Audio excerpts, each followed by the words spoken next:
While you guys were home playing house, not watching Graveyard Cars, I was earning the gold key to the crapper. Christine, gold key to the crapper. Here's what all y'all missed. Coming back on the air. Last time on Graveyard Cars. So today's the big day, the big reveal of our 1970 Roadrunner. We have really pushed through this car. What can a guy say about that? Holy crap. That is just pure art. Not sure exactly why, but anything to disrupt my day, he'll jump in the middle of to make sure it happens. Graveyard Dreams, part of Graveyard Cars, is alive and well. This station will remain on the air. On this episode. It's nice, like with Doug and Alyssa and the rest of the team now. They know how I teach, they heed those teachings, and they make a better finished product. That, to me, is one of the most satisfying feelings in the world. They're coming to get you, Barbara. In Springfield, Oregon, dead Mopar muscle cars are coming back to life. Restored by Mopar master Mark Worman. I'm a liar and a fat mouth. His daughter, Alyssa Rose. Why would you do that? His painter, Will Scott. Got one job. And his cousin, Dougie. Oh, hi, Mark. Welcome back to Graveyard Cars. I thought this might be a really good opportunity to show Alyssa the differences that make a Trans Am Challenger a Trans Am Challenger over, say, the RTs that we've worked on or the base models that we've worked on. These are a very unique car. There are a lot of things that came on them from the factory that no other car had during that time period or before it. Take a look at the side shot of this 1970 Dodge Challenger Trans Am. One of how many built? 2,400, How many with automatic transmission? 1,411. See how much better that works, folks? This. Yeah, you have the answers right there. Yeah, Stupid. but you need the answers right there. Flism has them up here. Okay, so what's the difference? What jumps out at you is different on this car than any of the other Obviously the Challengers? TA striped. The Trans Am stripe. Okay, so it's a longitudinal stripe. It goes from the fender all the way back to the quarter panel. Yep. Ends just behind the quarter glass. Okay. Now there's something else down here. The exhaust. Yeah, that's right. That's right. If you know That's those cool, though. answers, just shoot them right out there. That's called a megaphone exhaust system because it kind of looks like a megaphone. The exhaust pipe comes down off of the manifold, goes into the resonator, loops back around, comes out the front of the resonator, loops again, and comes out to be a megaphone exhaust. That's a nice set of glasses. They look stupid. This is more about learning, right? Yeah. There are so many unique things about this car that I wanted to take an opportunity to walk around with Alyssa, our QC person, and get her acclimated with just how cool these cars are, maybe help grow her appreciation for these really cool package cars, just how much thought went into it and what their motivation was behind it. So if you look at this hood is unique to the Challenger Trans Am. It's made of fiberglass. It has hood pins, mandatory. These are part of the Trans Am Challenger package. You get the hood tie-down pins. What you'll notice different about this, because you've actually done these before. Yep, on our Cudas. Normally a Phillips screw holds those in place, right? Yeah. 4 Phillips screws. Well, in this case, it's a rivet because you're going into fiberglass. A screw would go into the fiberglass and just rip right back out. A rivet will hold it in there. So go ahead and write that down. I think that my dad has forced me to use a whiteboard because the last time I used my notepad, I didn't actually write anything down.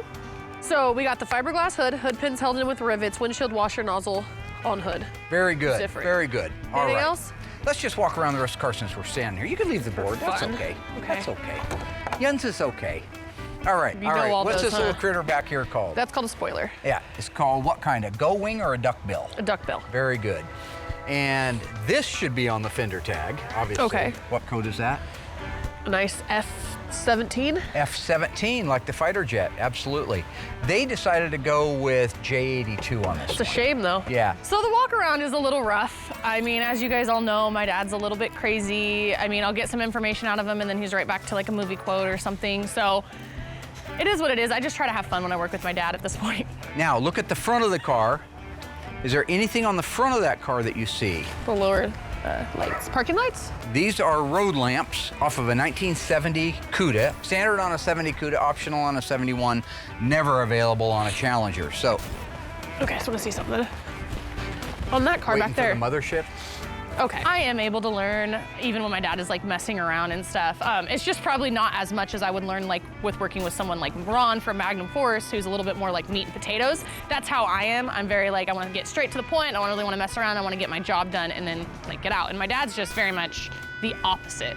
But I still do learn some stuff. It's just very stressful and then it takes a lot longer than it needs to. This has the lower chin spoilers, which also wasn't on all Challenger TAs. Where'd you go? What? All right. Is this factory on all Trans Am Yes. Challengers? And what do they call that? Duckbill spoiler. Very good. So write down duckbill spoiler and the sales code for it. Of course. J. CH? J. That's We right. went J. J. That's CH. Uh-huh. Okay. 82.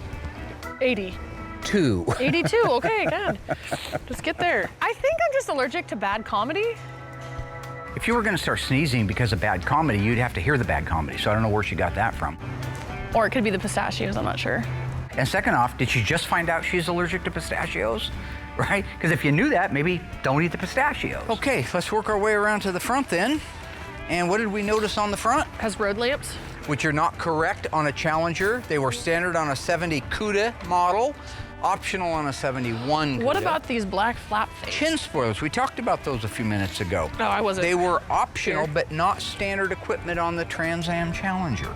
Okay, how'd you do? Good. Got it written down? Okay. Yeah. I'm hungry. You know what happens when I get hungry? I lose my attention. I start rattling off movie quotes. Become normal. Yeah. Okay, we'll pick it up after lunch. Okay. Next thing we're gonna do is open the hood and talk about the things underneath there that make it a unique Trans Am Challenger. So I'm about ready to work on the 69.5 Super B, putting the sound deadener in. It's from Second Skin. We got to put the sound deadener in before we can put the carpet or anything in like that. And a lot of the customers will opt to put that in their car. It just helps with road noise and things like that. So it's really nice to actually be able to put in the car. The product Justin puts on the floors of these cars just helps reduce the amount of road noise that you're going to have. And when you're driving one of these cars, it's a 50-year-old car, 50-year-old technology, you've got rattles. Even if we restore them, you're still going to have some rattles, some noises. It's a 10-year car compared to today's stuff. So that product, when applied properly to the floor, to the lower deck of the firewall, to the underside of the dash, to the inside underneath the floor mat area of the trunk, these key areas, it quiets the ride and makes it a better experience for the driver.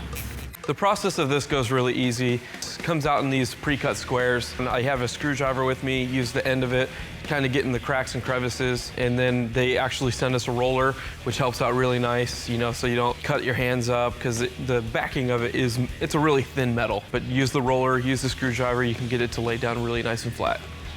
We're putting it in there because it's today's technology that they didn't have back in the day. Now, we put it in areas of the car that you cannot see once the carpet and the trunk mat are in there. We don't put it on the sides of the quarters where you'll see it, because I think that would look terrible for an OE car. But the people that we're doing these cars for have requested it. It holds down the heat, it holds down the sound. It makes a much better driving car experience to have that product inside there. So it's not because I don't know that it's not supposed to be on there. I know it's not supposed to be on there. But if you have the technology available, why not use it? So I just finished putting the second skin in the 69 Super B. It went really smooth. Everything worked out perfect. I was able to get all the surfaces that I need covered. And this thing's ready to get the carpet and the dash put in. Okay, what I'm working on today is pressing some axle bearings off some axle shafts for an 8 3/4 rear end. And in the past, we didn't have a press big enough to put our axles in place. So we just took a cutting wheel and we cut the bearings right off the axles. Today we have a nice big press, and it's big enough we can put the axles in it and push the axles right out of the bearings with all the tools. These are pressed on very solid, and there's actually a retainer that goes on behind the bearing to keep the axle inside your car, so your axles and wheels don't come off while you're going down the road. It takes a pretty good press to be able to push hard enough to push the bearings off the axle shaft. There's a little bit of a danger involved in this. Some of these bearings could break or anything like that, so you do want to wear safety glasses and proper safety gear. You just got to be really careful when you're working with heavy duty tools like these. We got all the bearings pushed off the axles, and this nice new 55-ton press was a breeze.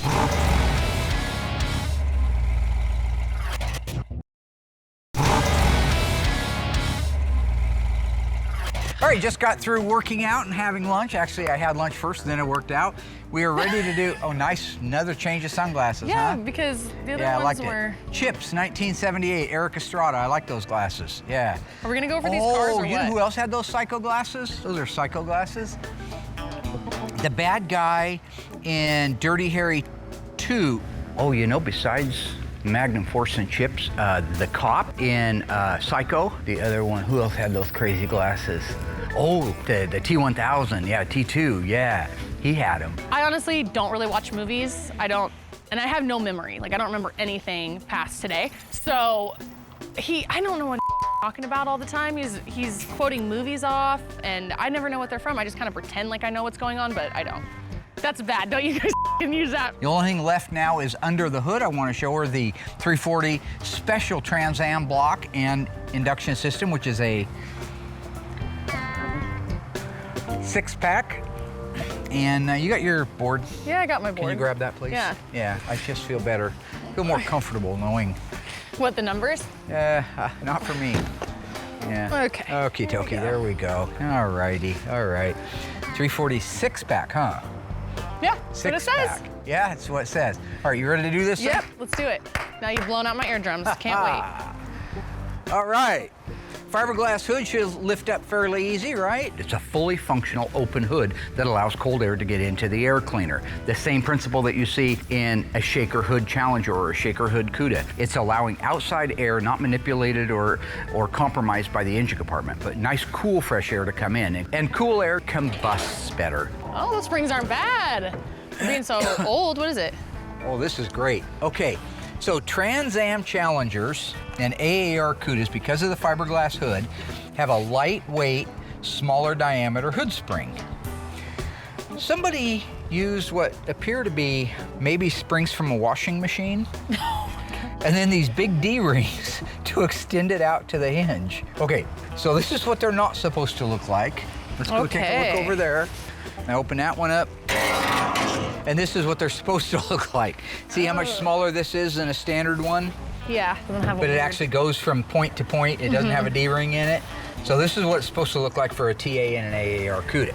It has a Trans Am tag here, and it has the data tag here. These are all the codes for it. So the D21 means it's a 4-speed car, no doubt about that. The FC7 Plum Crazy, H6X9's black bucket seat interior, and on and on. I could rattle on, but it's the A53 you're looking for. Put down A53 Trans Am package. Now, this car is a FE5 Rally Red, H6X9 black bucket seat interior. There's your A53. So they're both Trans Am cars. So we'll lift that off of there. This looks pretty nice too. Set it on the ground. And there's your big 3.2 barrels. So when I look at all this stuff, this is the original kick-down return spring for the kick-down linkage. Original throttle spring bracket. So this probably What I hasn't... don't see is the idle stop solenoid, so apparently that grew legs over the years. You see that bolt? Those are the Highland bolts. Those are what hold those carburetors on originally. The rest of this looks very right. So that means that this has never been rebuilt? I don't or- believe that engine's ever been out of the car. It's had headers put on it. These aren't right. These aren't factory. I believe it's had headers put on for sure, but I don't think anything else has been done to it. What else So you got? why do we have two horns? Why do we have two horns? We have a high note and a low note horn. Okay, There's that's- only one Mopar ever left the assembly line from 1968 to 1971 that had one horn. Okay, What was it? I don't know. So I'll just take a guess. One horn. Roadrunner? Fruit of my loin. Roadrunner used a purple horn that was a single note. Meep, meep. That's what I'm talking about. Check my look in the mirror, mirror. Wanna change my clothes, Dad, I got my that right. hair, my Why are you- face. Bruce Springsteen, 1978. I was doing crazy stuff to that song. That and got a wife and kids in Baltimore, Jack. I went out for a ride and I never went back. Like a river that don't know where it's flowing. Couldn't think of a Wrong question turn fast and enough. I just kept going, because everybody got a hungry heart. Ha ha. You're a real player, Bruce. Ha ha. Everybody. Dad, what are you doing? So when my dad goes crazy, I don't know, I just kind of deal with it. What can you do? You can't make him stop. He's never gonna change. He is who he is. If you could read my mind, Close the door. love, would it He's tell freaking my keeping the door open thoughts so we can could hear him tell. You've got to be kidding me. Like Gordon Lightfoot, man. Ha ha. What about the cars? You're a real player, Gordon Lightfoot. You want me to? Ha ha. In the world of supercars, it doesn't get much better than a Hemi Cuda. In 1971, Plymouth built 59 Hemi Cuda hardtops with a 4-speed transmission and 48 with an automatic transmission. These cars today are some of the most collectible and desirable cars on the planet. One of the features on a Hemi Cuda that I think is the coolest was the shaker hood, cold air induction in '96. True or false? The cold air induction hood was standard equipment only on Hemi Cudas. If you think you know the answer, stay tuned after the break and we'll find out together.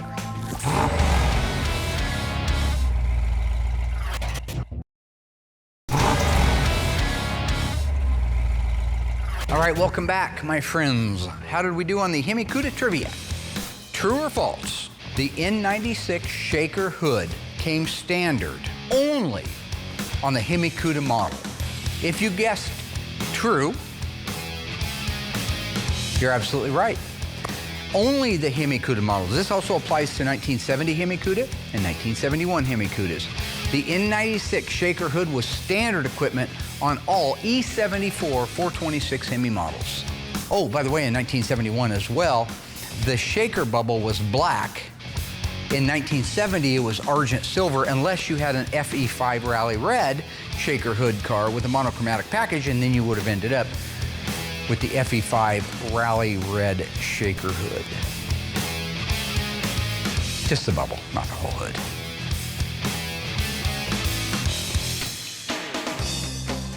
So we're getting close to installing the drivetrain in our 1969 Charger Daytona. This is our EV2 Hemi Orange car. The body and the paint is completely done on it, so the next thing is to put some of the brake lines in from inline tube. When that's done, we can install the drivetrain. We have the engine and transmission completely built out and detailed, so now we're down to the rear end.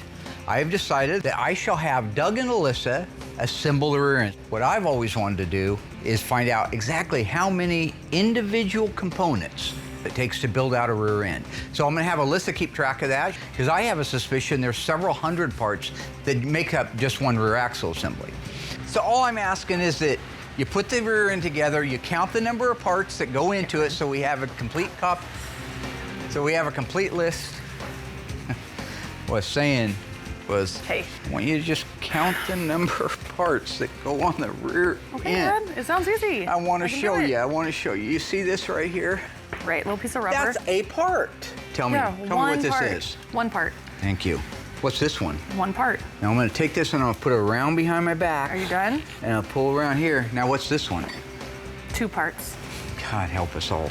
So my dad pulled me down here to help Doug count parts as he takes them off a rear end.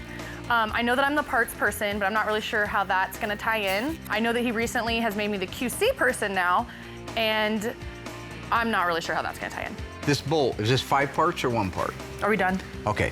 My old high school coach used to say, if you really don't want to be disappointed, lower your expectations of yourself, of whoever you're dealing with. And it's words of wisdom, Lloyd. Words of wisdom. He was a guidance counselor. Do you see though where this is getting a little shaky already? I don't see it, but you have nothing else to do. And this is good. Like, what do you mean I don't have nothing else This to do? is good information for I us to guess. have. So when Billy Bob calls up and says, "Hey, how come my rear end isn't done? You said you were working on it." Dude, there's 150,000 parts that make it up. Now that's a lie. But maybe there's 200 or 300. This is 4. And it'd be nice to be able to spell out all with. 4 parts. That's 4 parts that make up that axle. Does that include the lug studs? You can see how this is gonna No. go. No, it That makes doesn't. 9. That makes 9. Times how many axles? 6? 2. Runs the 2 still. So now we're getting kind of somewhere. Okay. Lower the bar, lower your expectations. So with Doug and Alyssa, I spoon feed them. I don't really expect to have every single part counted up because there's probably 1,000. If you count every nut, every bolt, every fastener, every retainer. I'm just looking for a general idea of what we're talking about. Here's the rear axle. put it all Alyssa, together, and then get we'll a pen count and 'em. paper, get a whiteboard, whatever. You can write it on the whiteboard for all I care. I don't care how you keep track of it. I just want you to keep track of it. Okay, I'll do both. How about that? Okay, you could do both, sure. 'Cause who knows, maybe I'll run out of room. Okay. Now what we're gonna do is we're gonna walk in a fashion over toward the rear end area, and the camera guys will change positions, thus being able to still continue to show us talking about the rear end. Okay. What sort of fashion are we This going is to walk in? this is the rear axle here. This my challenged is friend. the rear axle. This is the rear axle assembly. Yes. Have you found somewhere for that? No. Okay. We'll go there. I need a chair. Lower your expectations. Words of wisdom, Lloyd. Words of wisdom. This is an axle housing. This is one part. The housing is one part. If I said, go get me an 8 3/4 axle housing for a 69 Dodge Charger, an empty housing, you would bring me this black housing. Is that true? The black one, yes. Okay. Yes. So you need to write down axle housing, one part. Third member or carrier. Or pumpkin? Base or pumpkin, you can call it a pumpkin if you want to. It's one unit. So that's a part. The third member is a part. Alyssa, are you writing this down? I'm trying to keep up. Yeah, I've had 2 things already, so it could get Okay, overwhelming. so axle housing, and what else? Pumpkin. Dougie wants to call it a pumpkin. I'll know what he means. I don't know why you call it a part when it's together. Yeah, but it's one thing, right? It's A part. Do you guys really want me to put down pumpkin? Yeah, put down pumpkin. So 1. You can draw a picture of pumpkin if that's easier for you. This is the correct Sure Grip lubrication instruction tab. That's another part. So Write one it down. more. The 355 gear ratio is another part. That's the axle tag ratio. I see you've already installed the inner seals in the axles. No, just one. Oh, just one, this one over here? Yeah, I didn't get to this one. Okay, so he's installed one inner axle seal, so you better write that down. So do you want me to actually put the description, or can I just You do? could, or you could just put a little mark if that's easier for you. I'll just figure it out on my own. You could draw pictures if that's easier. Draw a cat. No, it's a serious question, because you're It gonna would need be to nice know. if you wrote inner seal down, one, and then when he puts the other inner seal down, you put another mark next to it. That way you have a total and we'd know what they are. Can I do it now? Sure, that sounds good. Go ahead and put that axle seal in there. And when you do, let her know if you want to draw a picture of a chicken or something. You seem really happy, Dad. One. Okay, so total right Seal. now, you have 5, you've put 5 parts on the rear end before we got here, before that one. Is that correct? 5 parts. Okay. 1, 2, 3, 4, 5. Okay, so we're caught up. Now what's... I could have been an attorney. That's what my friend told me. Just get out of the mechanical business. You're not going to make any money in that. Be a lawyer. You're sharp. You're good on your feet. You're a good arguer. Be an attorney. Nope, I chose to do this. So that's 15, right? Okay. Well, listen, you guys got this well underway, so I'll see you later. I got work to do. Dad, I'll be back. Dad, is it right? You need to count the parts over there. He's already up to 18 parts, and you've only got 15 written down. So. All right, see, there we go, Doug. Isn't it so much better when my dad's not here? I think things should get a lot smoother now, right? Yeah, we can actually work. Okay.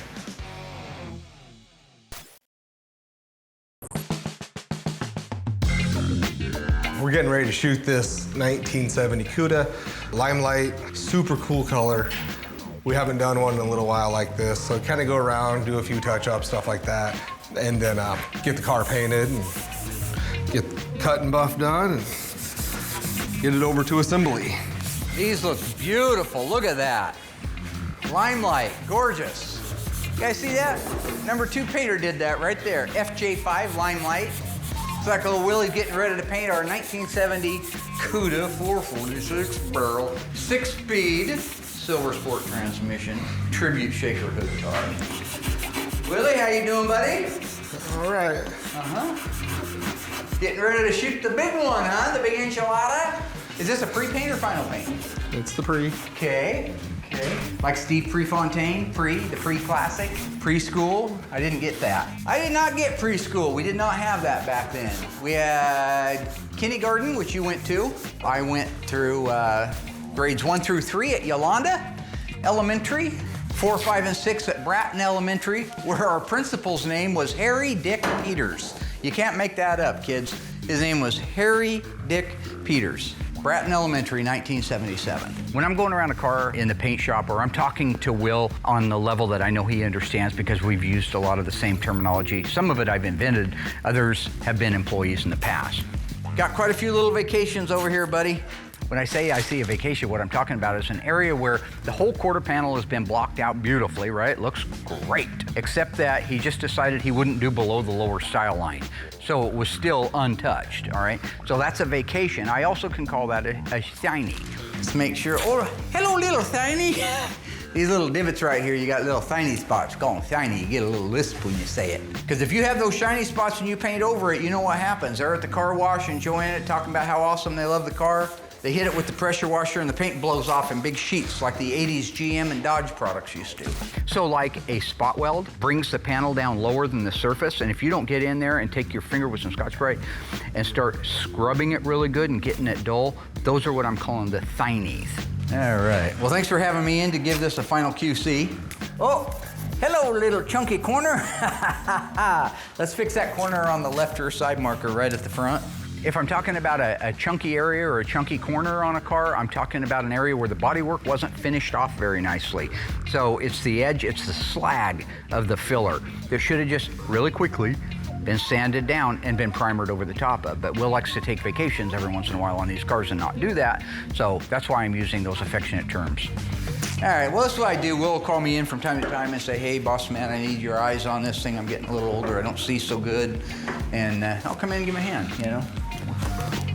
Got some bare metal. We're gonna need some phosphoric acid-based etch primer on. Neutralizes any bare metal that might become rust. Oh, hello, low spot. Where you been all my life? So when I talk about a low spot, it's areas that when I walk the light across it, I can see low and or high spots that have to be circled, have to be addressed before it goes into the final paint. And in reality, they should have been addressed before it got pre-painted. Oh, you see that? This chip? Hello, little chip. What's a nice chip like you doing in a place like this? So when I'm talking about a chip or something, I'm not talking about something from a car being driven down the road that caused a chip. I'm talking about some man-made problems on these cars. So you got to go in there with your eyes on and your head on right if you're going to turn out the kind of paint jobs that people expect us to do. So make sure I don't want to see that you feather that back and try to get away with it, because I see it all. Some people might not be quite as meticulous when you're talking about a bright green like the FJ5, the Limelight, but I think that you treat every single car like it's going to get painted black. So you take your time and make sure every edge is right. Make sure there's no imperfections. Make sure everything on that car is prepared, that if the customer at the last minute called up and said, I want a black car, as black as coffee on a moonlit night, you could paint it that way and there wouldn't be a problem in the world. No extra cleanup on aisle 5. As soon as you get those stuff fixed, call me up. I'll be in my office. I got to order a bunch of parts. I'll come out and give you a final QC. Got it? And we'll get her painted. So, as you were. So the situation with Will, when I go in there and I do my QC, I do try to have some fun with it. I'm in there to make it a lighthearted situation and not say you're stupid, you're doing this wrong. I'm just trying to point out the things. It's nice, like with Doug and Alyssa and the rest of the team now. They know how I teach, they heed those teachings, and they make a better finished product. That, to me, is one of the most satisfying feelings in the world. Yeah, so needless to say, I think I'm just gonna come back and spray this one when he's not here. It is Friday, it is around 12 o'clock, so I'll talk to the camera guys, talk to the audio guy, and we'll paint this thing tomorrow before he even gets here. Not doing this on this car.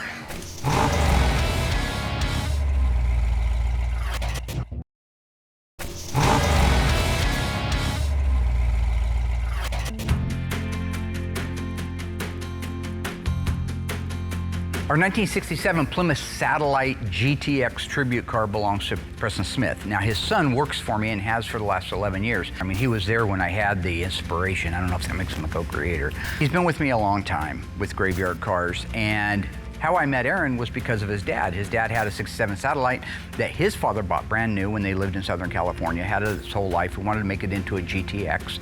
So back then I was doing a car a year. At the best, I was doing a car a year. That was one of those cars. So we did a complete restoration transformation over to a GTX. Started life as a 318 automatic sport satellite, ended life as a tribute to a GTX 440 Super Commando automatic transmission, black on black. So when we're painting these cars, we have two choices of what kind of a finish to put on it. Do we do base coat, clear coat, or do we do single stage? We always use PPG because that's the paint that those cars were painted with at the factory. I think that's the right thing, and it's a great quality product. So in this case, I'm glad that we did a base coat, clear coat. And the reason being, it hasn't been exactly a pampered car. He's driven it, enjoyed it. It's sat outside it many times. It's got overspray on it. It's got shrink back in it. It's got all kinds of problems. That clear coat will buff out like glass, where the single stage may have started to lose some of its color over 14 years. It lose some of its depth. With the clear coat, I won't have that problem. After all the years of having the car, Preston came to me and asked if I would get it ready for sale for him. He's had it in the family forever, but he's not doing it justice, and he knows that. He's a diehard Mopar guy. He doesn't feel good about that, so that's why the car's here now. So when I'm buffing out a car that's 14 years old, and it's as bad as this one is, if you look at it very carefully, you'll see that there is a rainbowing finish in it, meaning that that's hard water spots that have gotten onto it. It needs to be cut really heavy. So the way that I like to do my buffing is very old school. I've got my buffer with a wool pad. A lot of people say don't go to the wool pad because you can't get rid of the swirl marks. It's too coarse, but I like a coarse pad. I like using this because I can massage it the rest of the way out with a foam pad, no problem at all. One of these little jobs right here. But for my rough cut, and as bad as that paint looks right now, I want to get down to the raw paint. I have 3 polishes that I'm going to use, compounds and polishes. The first one I'm going to start with is called number 1. That's going to be my heavy stuff. Then I'll switch over to the number 2, which is a medium cut. Then a number 3, I'll use both of these with a foam pad. And it should, theoretically, look like a sheet of glass when I'm done. Number 1 is a heavy compound. It is going to remove all of the scratches, all of the oxidation, all of the overspray. And with that wool pad, it's going to leave a real hazy finish to it. Step 2 is I'm going to go over it again with the same heavy compound, but with a foam pad. It'll begin to have some really nice luster. It won't be nearly like it should be, but the heavy gouges and the heavy swirls will be out of it. We're going to the number 2. Doesn't take as much product. This stuff goes a long way. This is kind of the fun part. This is the part that'll really make the paint pop. And the longer you take and the more you polish it, the deeper and the wetter the paint will get. So let's do it. When I'm done with it, on camera, it's going to look exactly like you think it's supposed to look when it's done. But if you were to pull it out in the sunlight, you would still have swirl marks in it. So after I do the number 2, I've got to move over to the number 3 polish, which is the finesse polish, a fresh new foam pad, and just work it until that luster is exactly the way you want it. After that, I seal it with a hand wax and it's done. This is probably the easiest part. All we're doing is taking out some fine scratches, swirl marks, that kind of thing.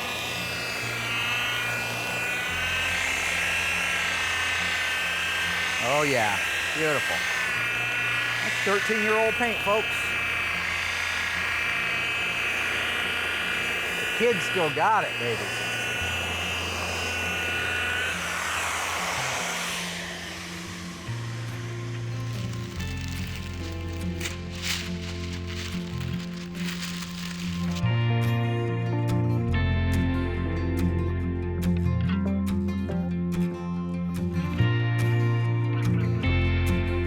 Okay, so really that's the 1, 2, 3 of buffing. Back in the old days when I first started out in 1985, I was doing auto detailing. I learned how to buff, I learned how to make a car look as good as it can look, a paint job look as good as it can possibly look, and if you want results like that, it takes time and patience. But I'm very happy with the way that turned out. We're gonna be able to get this buffed out the rest of the way. I just did a test for you, but I gotta do the whole car like that. So it's gonna take me about 5 hours to do the entire car. But that's it, that's the 1, 2, 3 of how to buff a Welby.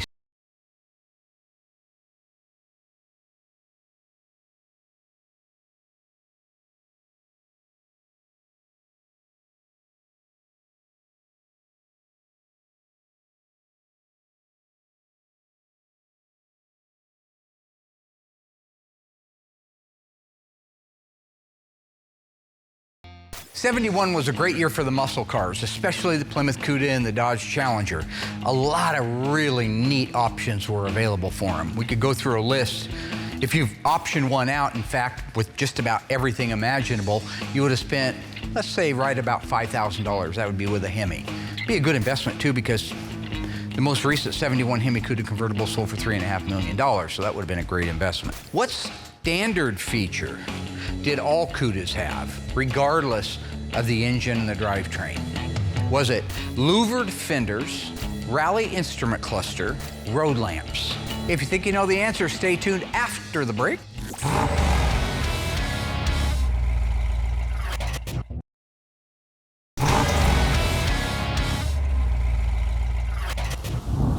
Someone get the lights on, quick, please, I can't see anything. I found a switch. Oh my God! What the? Oh no, my dad's dead. Again. How did this happen? All the suspects were in this room. Yeah, I saw this in a Matlock episode once. Mark is dead, but he was not murdered. He died by his own hand. That's right, folks. The oldest trick in the book. Suicidus auto delecti. Basically, with Worman's knowledge of mechanics and physics, it would have been simple enough for him to build an apparatus that would allow him to stab himself in the back. I'd have been happy to do the same thing for a six-pack. Basically, you know what I'm saying, a six-pack and Mopar. Shifter beer. Oh, shut up, Stan. That's always your theory. I checked the hall. All the windows and doors are still barred. There's no way out of here. Okay, I've had enough of this. I'm calling 911.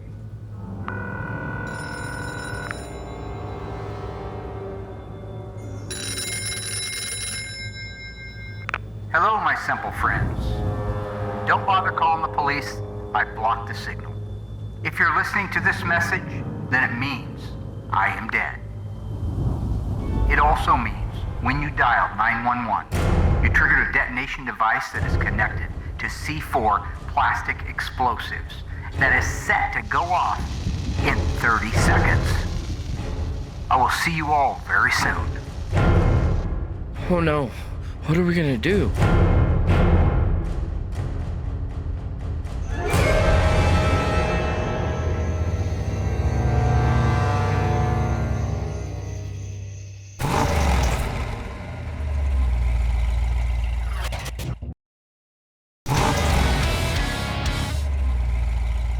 All right, guys, how did we do on that one? This is a fun one because there's a lot of trivia on the '71 and speculation out there as to what is and isn't right, or what is optional and what's not. My question was, regardless of the engine, what standard feature came on all Cudas? Was it louvered fenders, rally instrument cluster, road lamps? If you guessed the road lamps, code L34, you're wrong. As a matter of fact, they were standard equipment in the '70 model Cudas, but they were optional equipment in '71. Now, if you guessed that it was the rally instrument cluster, you're wrong. Because the rally instrument cluster was always an option on the Cudas in '70 through '74. That would leave the louvered fenders. Whether you had a 340, 383, 446 barrel, or a 426 Hemi, remember, they didn't make the 440 4-barrel available in '71 on the E-bodies, you would have got the louvered fenders. Standard equipment. No extra charge. Came with the territory. So. Okay, so what do you want to play next time? How about like, we could try tic-tac-toe. You could just tell me where you want to put like your O, and then I could put it on there for you. Aren't you supposed to jump from space to space? What are you playing? All right. No, tic-tac-toe, X's and O's. Hi. What? How are you doing? Is it done? I've been working, man. I've been working. Looks good. Done. We did good. Yeah. You've got the correct U-bolts in. You got the correct nuts on the U-bolts. Don't forget your shocks. I'm sure you have, you got them out. You're ready to go. Just because this is a Daytona Charger doesn't mean that the rear axle was handled differently. You might expect to see a Dana because, oh, it's a super fast NASCAR. No, it was just a Dodge Charger RT when it started life. So that car has an 8 3/4 with a 3.55 to 1 gear ratio. Putting your KEPS, K-E-P-T-S nuts on the leaf spring hangers. Very nice. Is it T on the end? Yep. Have the S? I think it's Don't K-E-P-T-S. get him started with spelling. I believe. It looks good. I think if you put the shocks on it and the hangers, we'll also need a 2-inch patch of the red paint because he's running his original mags. And the factory, if that was a factory Magnum 500 car, you could see through the wheel, you'd see the red. Other than that, I think that looks great. We'll detail it before we put it in. Good job. With so many areas of the shop, it's been nice to watch the growth of the employees. I mean, we've really got a great team right now. And even though it takes a little bit to tune them up and get them thinking, once you do take that time, they know how important it is to me. So it's relaxing for me, and it's a peace of mind for me to know that they're doing their job. And that's going to help me to be able to get the cars done faster, which is going to make my clients happier, and to be more efficient across the board. And the fact that I don't have to sit in there and do it. So that's a winner all the way around. What did we end up with on the total number of parts? 375. 375? Yeah. Let me see. There's 2 there. Well, Dad, it's the other freaking page. What is this? What is what?